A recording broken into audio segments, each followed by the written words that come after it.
Hello అండి. ఈనాటి కథలకి స్వాగతం. నేను మీ సీతామహాలక్ష్మి.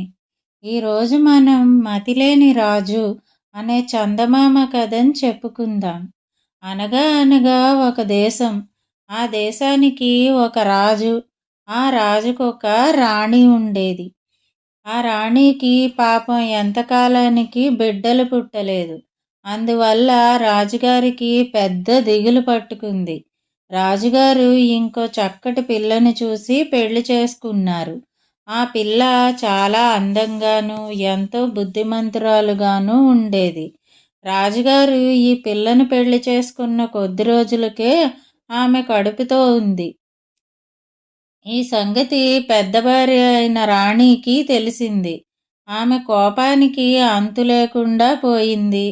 అదీగాక చిన్న భార్య కడుపుతో ఉన్న దగ్గర నుంచి రాజు ఆమెని అదివరకటి కంటే ఎక్కువగా ప్రేమించడం మొదలుపెట్టాడు. నెలలు దొర్లిపోయినాయి. చిన్న భార్యకి 9 నెలలు నిండినాయి.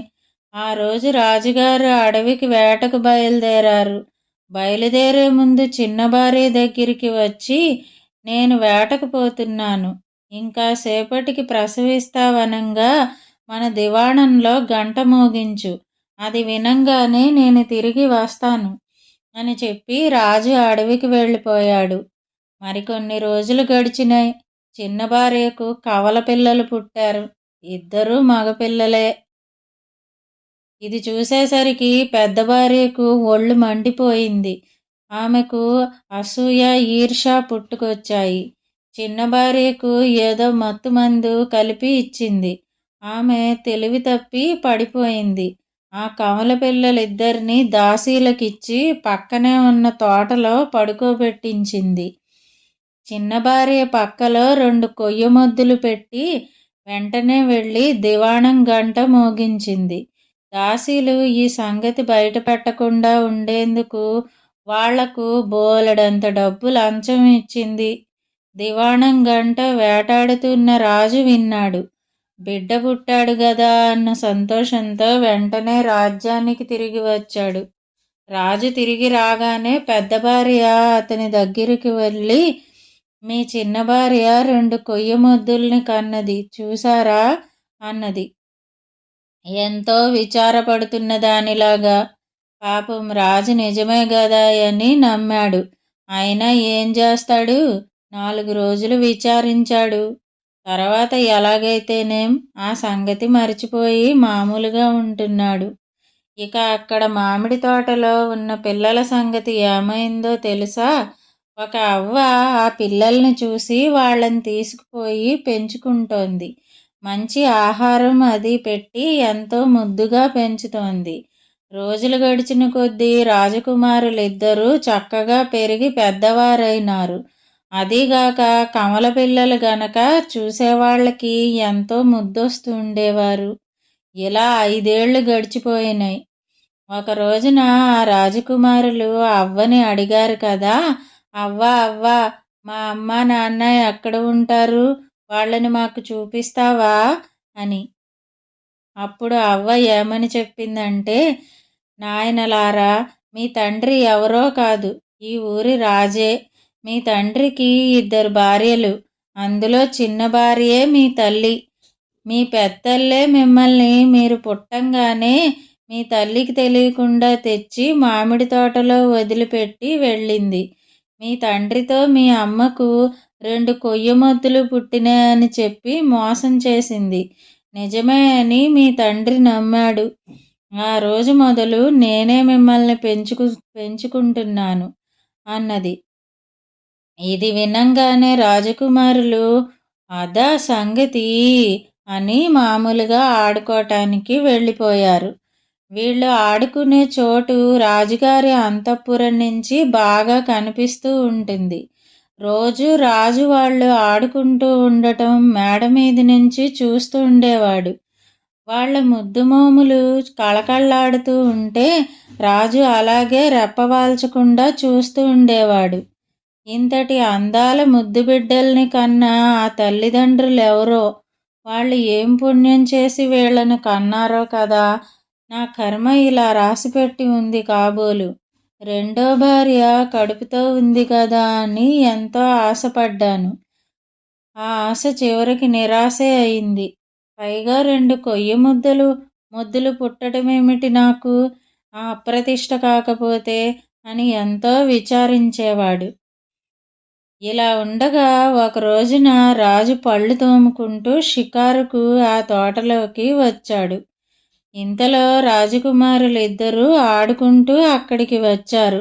ఒక పిల్లవాడు కొయ్య ఏనుగుని తాడు కట్టి లాగుతున్నాడు. రెండోవాడు ఒక మట్టి ఏనుగుని లాగుతున్నాడు. కొయ్య ఏనుగుని లాగుతున్న పిల్లవాడు ఏనుగుని ఒక నీళ్లగుంట దగ్గరికి తీసుకుపోయి, ఏనుగమ్మ ఏనుగు, నీళ్లు తాగు అన్నాడు. అది చూసి రెండో పిల్లవాడు కూడా మట్టి ఏనుగుని గుంట దగ్గరికి లాక్కొచ్చి, ఏనుగమ్మ ఏనుగు, నువ్వు కూడా నీళ్లు తాగు, మంచి నీళ్లు తాగు అని పాడాడు. ఇదంతా అక్కడ ఉన్న రాజు విన్నాడు. విని వాళ్ళ దగ్గరికి వచ్చి, పిల్లలు, ఎక్కడన్నా మట్టి ఏనుగులు కొయ్య ఏనుగులు నీళ్లు తాగుతాయ్యా అని అడిగాడు. వెంటనే ఆ పిల్లలిద్దరూ ఒక్కసారిగా ఏమన్నారో తెలుసా? ఎందుకు తాగవు?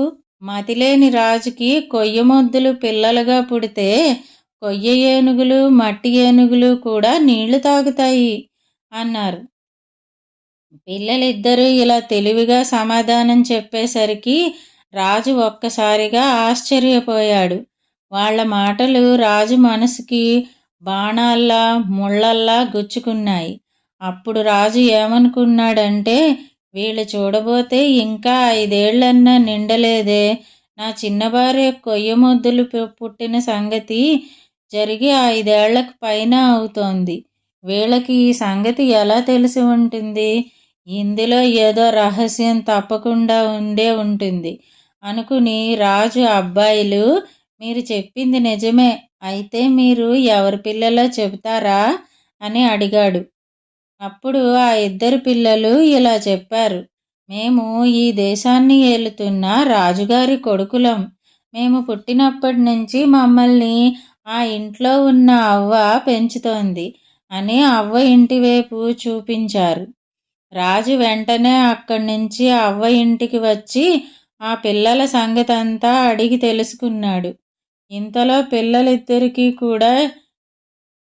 పిల్లలిద్దరూ కూడా ఇంటికి తిరిగి వచ్చారు. రాజుకి వాళ్ళని చూసేసరికి ఎంతో ఆనందం కలిగింది. అవ్వ చెప్పిందంతా వినేసరికి పెద్ద భార్య చేసిన మోసానికి ఎంతో కోపం వచ్చింది. వెంటనే అంతఃపురానికి తిరిగి వచ్చి పెద్ద భార్యని పిలిచాడు. రాణి వచ్చి రాజు ఎదుట నిలబడింది. అప్పుడు రాజు, నాకు కొయ్య మొద్దులు పిల్లలుగా పుట్టినాయని చెప్పావు, అది నిజమా అబద్ధమా చెప్పు అని గద్దించి అడిగాడు. ఆ ప్రశ్న వినేసరికి రాణి తెల్లబోయింది. జరిగిందంతా ఎంతో భయపడుతూ రాజుకి చెప్పేసింది. అంతా చెప్పి చివరికి పెద్దగా ఏడవటం మొదలుపెట్టింది.